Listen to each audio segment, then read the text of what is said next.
Hi అండి, నేను doctor personal Suman, children specialist.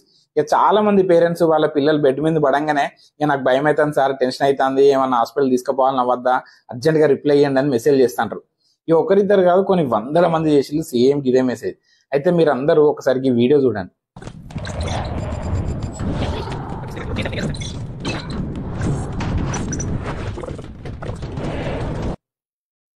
చూసింది కదా, అంటే నేను ఇప్పుడు ఈ హీరో రేంజ్ లా మీ మెసేజ్ చూడంగానే మీ బెడ్ ఎట్లున్నదో, బేబీ ఏ స్పీడ్ లో పడ్డదో క్యాల్కులేట్ చేసి, పడేటప్పుడు తలకాయ పడ్డదా, కాలు ముందు కింద పడ్డాయా చూసుకొని, ఆ తర్వాత ఎక్కడెక్కడ దెబ్బలు తగిలినాయని కూడా నేనే అన్ని ఊహించుకొని మొత్తం సీన్ ఈ హీరో సెకండ్స్ లో డిసైడ్ చేసినట్టు నేను కూడా చెప్పాలంటారు. అంతేనా?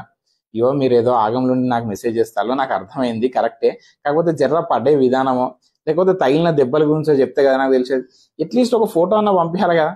ఏం చెప్పకుండా టెన్షన్ అవుతుంది అంటే నేను ఏం చెప్తే కూర్చొని ఇగో సరే ఇప్పుడు చెప్పే 4 ముచ్చలు మంచిగా గుర్తుపెట్టుకోండి. ఇగో దెబ్బ తగిలిన ప్లేస్ లా బ్లడ్ రావడము, లేకపోతే పడిన తర్వాత రిపీటెడ్ గా వాంతులు అవ్వడము, చెవు ముక్కు గొంతులో ఉండే ఏమైనా బ్లడ్ గిట్లు వచ్చినా కూడా, ఫిట్స్ వచ్చినా లేకపోతే స్పృహ కోల్పోయినా కూడా వెంటనే మీ పీడియాట్రిషియన్ చూపించాలి. ఇవేం లక్షణాలు లేవు సార్, అయినా నాకు ఏదో తేడా కొడుతుందన్నా కూడా పోయి మీ పిల్లల డాక్టర్ కంపల్సరీ చూపించుకోండి.